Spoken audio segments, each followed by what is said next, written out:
Welcome back to my channel. मेरे YouTube channel पर आप सभी लोगों का बहुत-बहुत स्वागत है। मेरा नाम नेहा है और बेसिकली आज एक टॉपिक था कि अगर हमने अपनी पढ़ाई तो की है, ठीक है? और पढ़ाई करने के बाद क्या हुआ कि हमारी पढ़ाई कुछ दिनों के लिए रुक गई, घर में कुछ कारण थे या किसी वजह से कहीं आना-जाना हो गया, किसी वजह से हमारी पढ़ाई डिस्टर्ब हो गई, कुछ समय के लिए रुक गई। तो अब हमें नेक्स्ट क्या करना है कि हमारी पढ़ाई फिर से ट्रैक पर आ सके, ठीक है? तो हमें अपनी पढ़ाई को फिर से ट्रैक पर लाना है, ठीक?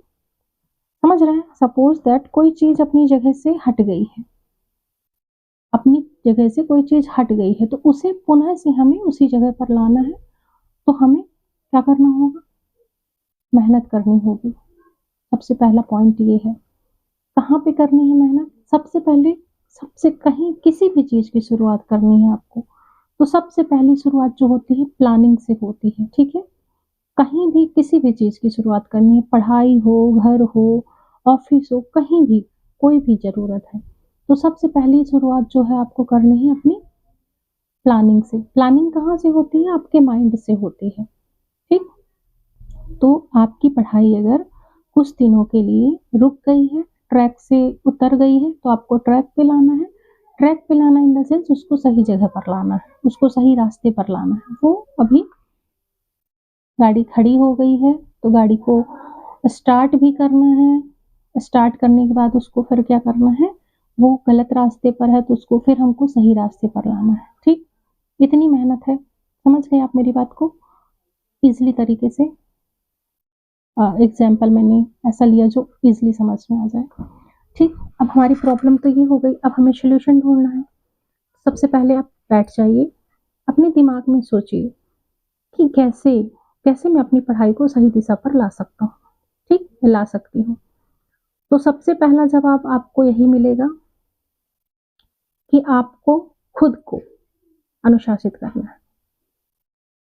आप जब खुद अनुशासित होंगे, जब खुद आपका माइंड वेल ट्रेन्ड होगा, वेल प्लानेड होगा, तभी तो आप उस चीज़ को सही रास्ते पर ला पाएँगे ना, बिगड़ी हुई चीज़ को। तो सबसे पहले आप खुद पे काम कीजिए, खुद को अनुशासित कीजिए। अपनी जो डेली की एक्टिविटीज़ है, उनको वॉच कीजिए कि मैं पूरा दिन करता क्या हूँ या करती क्या हूँ? मेरा पूरा दिन किस चीज़ में जा रहा है? क्या मेरा पूरा दिन प्रोडक्टिव हो रहा है या नहीं हो रहा है? और अगर नहीं हो रहा है, तो मेरी जो एक्टिविटीज़ हैं, मतलब जो मेरे जीवन का ज़्यादातर समय है, वो किस चीज़ में जा रहा है, ठीक? आपने ये एनालाइज़ किया, आप एक पेपर पेन रख सकते हैं, पेपर पेन रखेंगे तो आपको ज़्यादा अच्छा रहेगा। आपने पेपर पेन रखा, आपने एनालाइज़ किया कि आपकी प्रॉब्लम कहाँ पे है, आपको कहाँ पे सबसे ज़्यादा टाइम वेस्ट हो रहा है और आप उस जो टाइम वेस्ट आपका हो रहा है, तो उसे कैसे मिनिमाइज़ करके आप अपना टाइम को प्रोडक्टिव बना सकते हैं, ठीक है? ये सवाल आप अपने दिमाग से ही करना पड़ेगा आपको। आपने ये किया, आपको अपनी गलतियाँ नज़र आ गईं, आपको एनालाइज़ हो गया कि आपकी प्रॉब्लम कहाँ-कहाँ पे है, आप कहाँ पे ज़्यादा टाइम वेस्ट कर रहे हैं, कहाँ से आप अपने टाइम को मिनिमाइज़ करके इन प्रोडक्टिव वे में ला सकते हैं, ठीक? सेकंड स्टेप ये आपको करना है। अब आप जब ये कर लोगे, आपको आपकी गलतियाँ पता हो गईं, अब आप सुधार की ओर जाइए। सुधार क्या-क्या करना है?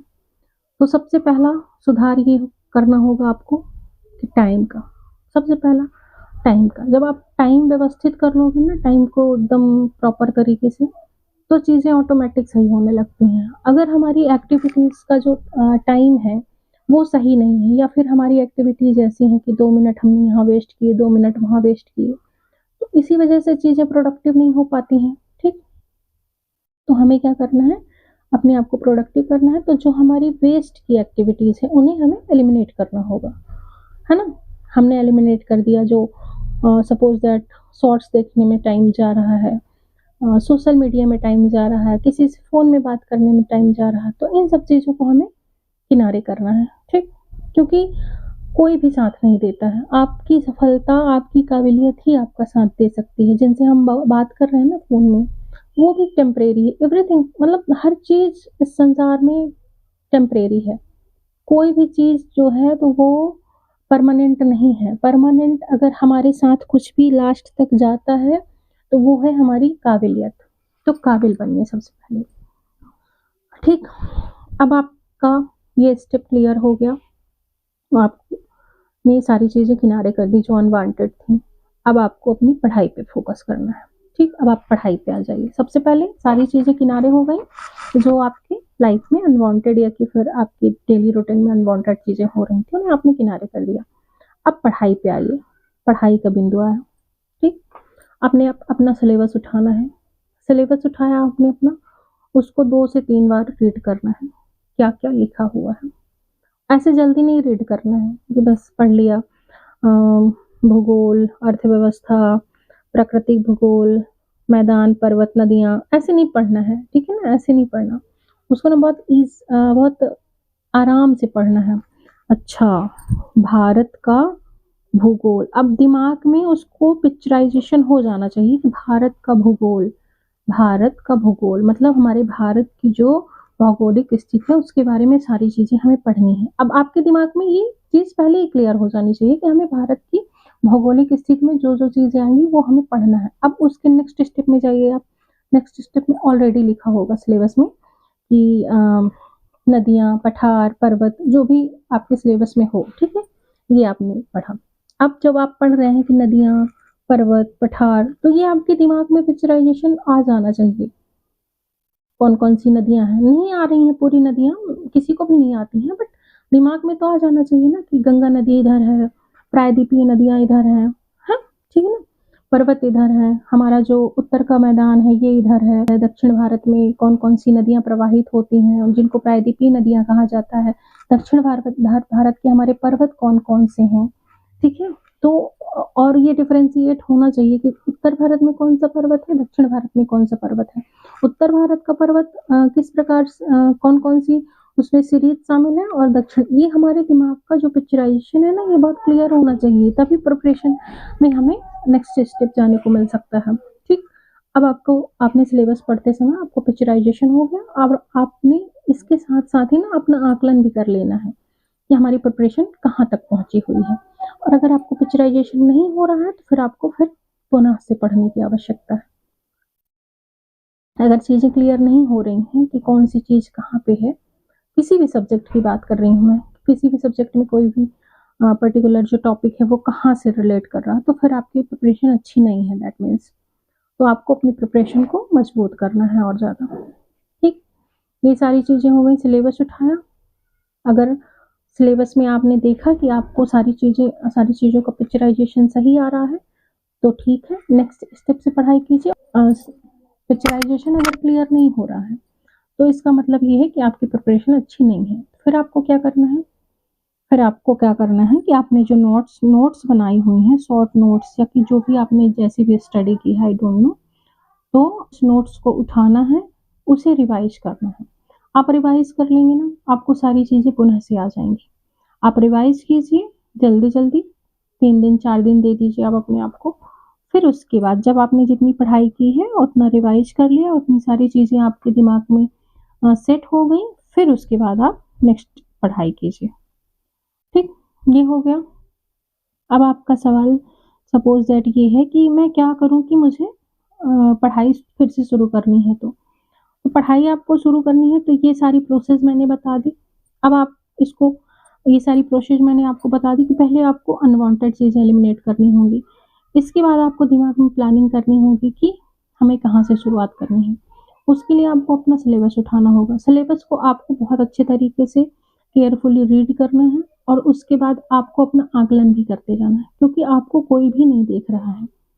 आपको कोई भी नहीं देख रहा कि आप कितने पानी में हैं, सिर्फ़ आप देख सकते हैं कि आप कितने पानी में हैं, ठीक है? तो आप खुद को देखिए और बहुत ही ज़्यादा एकदम ट्रांसपेरेंसी के साथ देखिए कि जो भी सही है, तो सही है, गलत है, तो गलत है। अगर आप पा रहे हैं कि आपकी गलतियाँ हैं, आपकी प्रिपरेशन अच्छी नहीं है, तो स्वीकार कीजिए और फिर जहाँ से आपका सिलेबस शुरू हो रहा है, जहाँ से आपकी चीज़ें शुरू हो रही हैं, जहाँ से स्टार्टिंग है यूनिट 1, यूनिट 2 जो भी आपका है, वहाँ से आप प्रिपरेशन स्टार्ट कीजिए, अगर आपकी प्रिपरेशन अच्छी नहीं है तो। क्योंकि सेल्फ एनालिसिस बहुत ज़रूरी होता है, हमें खुद को एनालाइज़ करना कि हम कहाँ पे हैं, कितने पानी में हैं, इस चीज़ को सिर्फ आप ही देख सकते हैं, कोई टीचर कभी नहीं देख सकता है। टीचर तो टेस्ट के थ्रू देखता है ना? लेकिन हम कैसे देखेंगे खुद को? या तो टेस्ट लगाइए, टेस्ट में कैसे नंबर आ रहे हैं आपके। तो विदाउट बिना रिवीजन के आपका टेस्ट में भी नंबर नहीं अच्छे आने वाले हैं, क्योंकि वो ना ब्लर हो जाती हैं चीज़ें, नहीं स्पष्ट नज़र आता कि क्या कौन सा आंसर होगा, कौन सा नहीं होगा। तो आपको सबसे पहले सिलेबस उठाकर अपना आकलन कीजिए, और आकलन करने के बाद फिर आप जितने भी पानी में आप हों, ईमानदारी से वहाँ से फिर स्टार्ट कीजिए। खुद को एनालाइज़ करके और खुद की गलतियाँ पाकर, खुद की गलतियों को कम करके और फिर प्रिपरेशन स्टार्ट करना, ये सिर्फ़ आप कर सकते हैं या कर सकते हैं, कोई और नहीं करने वाला। हम सिर्फ़, कोई भी टीचर होगा, मेंटर होगा, वो सिर्फ़ आपको सजेस्ट कर सकता है कि आप ऐसे-ऐसे कर सकते हैं, ठीक है? लेकिन करना तो आपको है ना। सपोज़ दैट मुझे किसी ने बता दिया कि मुझे यहाँ से यहाँ तक जाना है, इसमें ये प्रॉब्लम आने वाली है, ठीक? अब वो तो मुझे बता सकता है ना सिर्फ़ कि ये प्रॉब्लम आएँगी, इन प्रॉब्लम से ऐसे आप मतलब जूझ सकते हो। बट चलना तो हमें पड़ेगा, घर से तो हमें निकलना पड़ेगा, है ना? तो जो एक्शन लेने वाला काम है वो आपको स्वयं करना होगा। कोई भी व्यक्ति हो, मैं भी होंगी, आप भी होंगे, कोई भी होंगे, एक्शन हमें स्वयं लेना होता है, ठीक है? अपनी पढ़ाई को मजबूत करने के लिए प्रॉपर तरीके से अपना आकलन करना सबसे ज़रूरी होता है।